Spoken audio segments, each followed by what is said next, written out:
สวัสดีท่านผู้ชมมาเบิ่งกองประชุมสมัยวิสามัญเทื่อที่2ของสภาแห่งชาติสุดที่เก่านำกัน ในมื้อนี้แม่นวันที่20มีนา2025ที่ห้องประชุมใหญ่สภาแห่งชาตินครหลวงเวียงจันทน์มื้อนี้เองถือว่าท่าน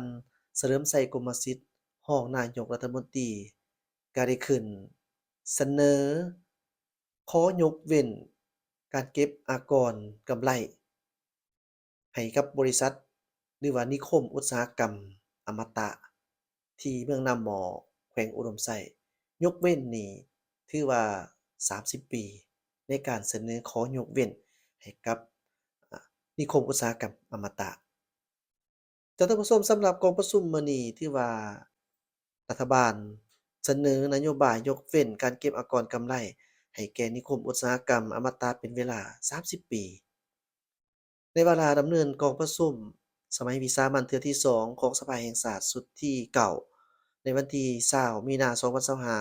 2025โดยการเป็นประธานของท่านไสยสมพรพรหมวิหารประธานสภาแห่งชาติที่บรรดาการนำขั้นสูงบรรดาสมาชิกสภาแห่งชาติแต่ละเขตเลือกตั้งได้เข้าร่วมท่านเฉลิมชัยกรมสิทธิ์รองนายกรัฐมนตรีก็ได้ขึ้นเสนอเกี่ยวกับนโยบายส่งเสริมพิเศษ แก่การลงทุนในนิคมอุตสาหกรรมบางตอนว่านิคมอุตสาหกรรมอมตะซึ่งเป็นโครงการพัฒนานิคมอุตสาหกรรมที่ตั้งอยู่ที่เมืองนาหม้อแขวงอุดมไส้และนาเตยเมืองหลวงน้ำท่าแขวงหลวงน้ำท่านั่นแม่นนโยบายที่เกี่ยวพันกับการยกเว้นอากรกำไรในระยะ30ปีให้แก่ผู้ลงทุนในนิคมอุตสาหกรรมดังกล่าว นโยบายยกเว้นอากรกำไร30ปีดังกล่าวถือว่าเป็นนโยบายสูงเมื่อเทียบใส่การให้นโยบายดังกล่าวอยู่ประเทศในภาคพื้นอาเซียนแต่เป็นหยังรัฐบาลจึงเห็นว่ามีความจำเป็นทั้งนี้ก็ย้อนว่า 1. ประเทศเรามีข้อจำกัดหลายด้านเมื่อเทียบกับประเทศเพื่อนบ้านเป็นต้นแม่นที่ตั้งภูมิสันฐาน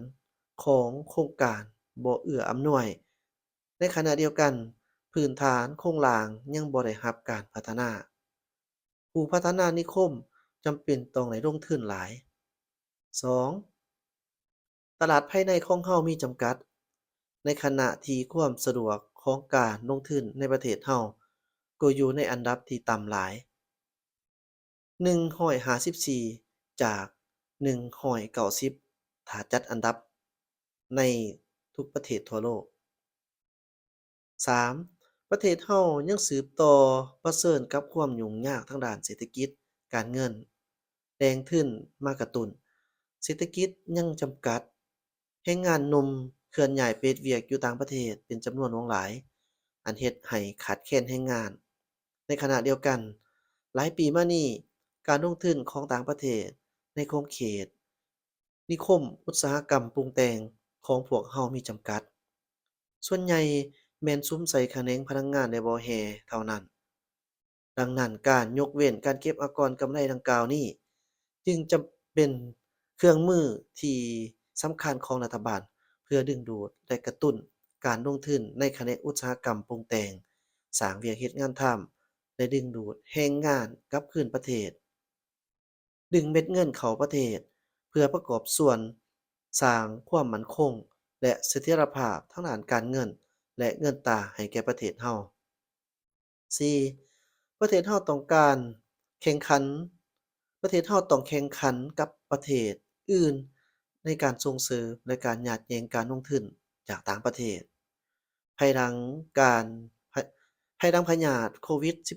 -19 การลงทุนของต่างประเทศในอาเซียนก็ฟื้นตัวแต่การลงทุนส่วนใหญ่แม่นไหลไปสู่ประเทศที่มีเงื่อนไขภายในดีกว่าเช่นว่าสิงคโปร์อินโดนีเซียและเวียดนาม ซึ่งสามารถหยาดแยงได้หลายกว่าหมู่ในขณะที่มาเลเซีย ไทย และฟิลิปปินส์ก็กำลังปรับปรุงนโยบายและปัจจัยภายในอย่างแข่งขัน สำหรับประเทศเราการให้นโยบายยกเว้นอากรกำไรสูงสุด30ปีในนิคมอุตสาหกรรมอมตะแม่นนโยบายสูงสุด กว่าประเทศอื่นก็จริง แต่ก็เพื่อทดแทนจุดด้อยที่เรายังบ่สามารถแข่งขันกับประเทศเพื่อนบ้านในอาเซียนได้ 5. ประเทศเราควรจัดเอาโอกาสของการเคลื่อนย้ายการลงทุนต่างประเทศในสภาพการเปลี่ยนแปลงทั้งด้านภูมิศาสตร์การเมืองและเศรษฐกิจที่กำลังนับคุนแรง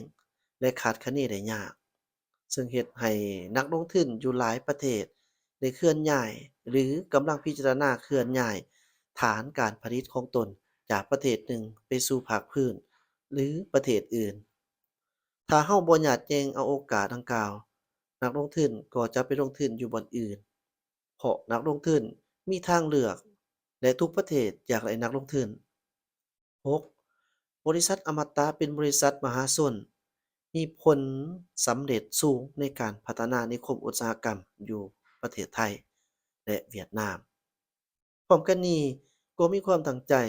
และพยายามเฮ็ดให้โครงการดังกล่าวนี้เกิดขึ้นแท้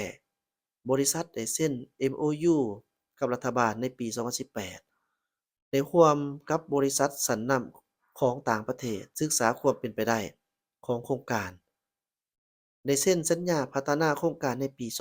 2022 และมาฮอดปัจจุบันแม่นได้ชดเชยเนื้อที่ดินทั้งหมด 887 เฮกตาร์ คิดเป็นเงิน 406 ตื้อกีบ ตามอัตราชดเชยที่เป็นเอกภาพกับองค์การปกครองแขวงที่เกี่ยวข้อง ดังนั้นรัฐบาลจึงมีความเชื่อมั่นว่าถ้านโยบายดังกล่าวได้รับการพิจารณาและมีนักลงทุนที่มีคุณภาพแล้ว โครงการพัฒนานิคมอุตสาหกรรมอมตะก็เกิดขึ้นและสร้างการเปลี่ยนแปลง 7. อำนาจการปกครองแขวงอุดมไส้บ่อนที่โครงการดังกล่าวตั้งอยู่ให้การสนับสนุนอย่างแข็งแรงและมีความมุ่งหวังอยากให้โครงการนี้เกิดขึ้น ถ้าท่านผู้ชมนี่ถือว่าเป็นการเสนอของทางรัฐบาลโดยเฉพาะแม่นท่านเฉลิมไส้กรมสิทธิ์รองนายกรัฐมนตรีก็ได้ขึ้นกล่าวเสนอเพื่อขอยกเว้นอากรกำไรกำหนดในเวลา30ปีให้กับทางบริษัทอมตะสมาร์ทซิตีอยู่ที่เมืองนาหมอแขวงอุดมไส้ฉะนั้นนี่ถือว่าเป็นข่าวๆที่นำมาฝากมาตอนท่านผู้ชม เกี่ยวกับกองประชุมสมัยวิสามัญเทื่อที่2ของสภาแห่งชาติสุดที่9ที่หอประชุมใหญ่นครหลวงเวียงจันทน์ขอบใจที่ติดตามรับชมอย่าลืมกด Subscribe สบายดีเจ้า